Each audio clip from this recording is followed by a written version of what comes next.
Welcome to NMATH 7 Muthukan. In the video, we will talk about exponents and powers. Question number 3. First two subdivisions.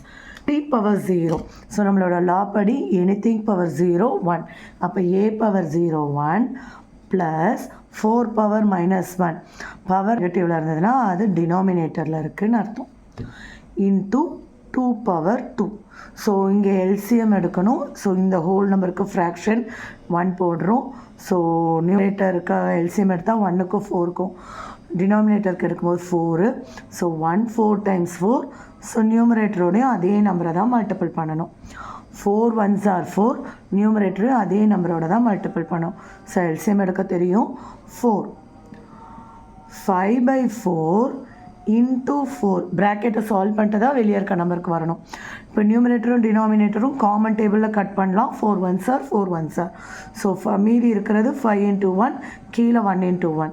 So 5/1 5 answer. Next இப்போ நமக்கு என்ன தெரியும், a power m into a power n a power mn m plus n. இப்போ இங்கே என்ன சொல்லியிருக்காங்க, ஏவும் பியும் வேறு வேறு ஒரே பவரில் இருக்குது. A power M B power M அதை நம்ம எப்படி எழுதுவோம், ஏபி பவர் எம்னு எழுதுவோம். ஸோ அப்போ நம்ம இதை எப்படி எழுதலாம் அப்படின்னா 2 into 4 பவர் minus 1 அந்த சேம் பவரை மேலே போட்டுடுறோம்.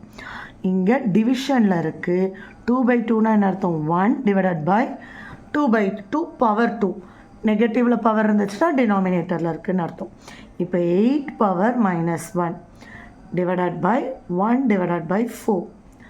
ஸோ 1/8 டிவிஷனுக்கு ஒரு 1/4. டிவிஷனுக்கு கீழே டிவிஷன் இருந்தால் என்ன பண்ணுவோம், மேலே இருக்க நியூமரேட்டரை ஃபஸ்ட்டு எழுதிட்டு கீழே இருக்கிற டினாமினேட்டரை மல்டிப்ளிகேஷன் போட்டு ரெசிப்ரோக்கலில் எழுதணும், தலைகீழ எழுதணும். ஸோ இப்போது நியூமரேட்டர் டினாமினேட்டர் ஒரே டேபிளில் இருந்துச்சுன்னா காமன் டேபிளில் கட் பண்ணலாம். 1 1s are 1 2 into 1. So 1 divided by 2 தான் ஆன்சர்.